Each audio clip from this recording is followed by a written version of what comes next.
Jest piątek, a jak jest piątek, to jest coś nowego. Dzisiaj pokażę Wam, jak złożyć zina na 8 stron z kartki A4.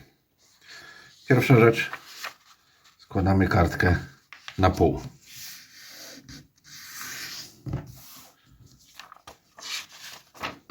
Równo. Dobrze jest złożyć ją w obie strony. Będzie nam potem łatwiej operować tym wszystkim. Następnie składamy kartkę na pół w drugą stronę, czyli wzdłuż. I znowu składamy i składamy w drugą stronę. Pierwsze dwa kroki mamy z głowy.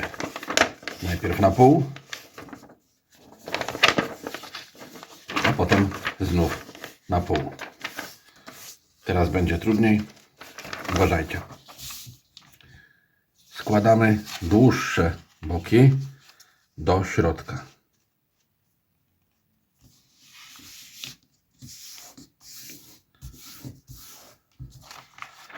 Tak, żeby spotkały się w środku. Łatwo jest to zrobić równo, bo mamy już poprzednie zagięcia. I również te proponuję złożyć w obie strony. Dzięki temu będzie potem łatwiej wygiąć naszego zina ostatecznie, tak jak trzeba. Mamy teraz kartkę złożoną na kilka małych części, ale to jeszcze nie jest książka. Teraz należy dokonać jednej z najważniejszych operacji i najtrudniejszych.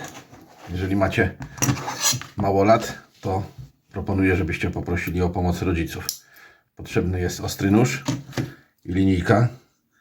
Dobrze, jeżeli jest metalowa. Wtedy jest łatwiej i bezpieczniej.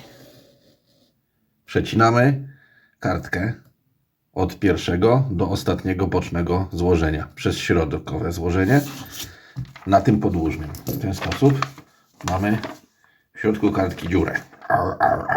Zobaczcie. Składamy ją w pół, a następnie składamy ją na krzyż. Wszystko jasne jak dotąd, jak sądzę. Potem składamy ją na płask i do środka. I jeżeli zrobiliśmy to dokładnie, a ja tego nie zrobiłem dokładnie, to mamy książeczkę. Tu jest okładka. Pierwsza, druga, trzecia, czwarta, piąta, szósta strona i tylna strona okładki. Weekend przed nami. Złóżcie sobie kartkę papieru, a potem poświęćcie czas na to, żeby coś w niej narysować, napisać. Może być wiersz, może być opowiadanie, to może być komiks, to może być galeria waszych ulubionych postaci. A jak skończycie, możecie rozłożyć stronę, odbić ją na ksero i te odbitki złożyć jeszcze raz i rozdać wszystkim znajomym. Albo zrobić z nimi co chcecie.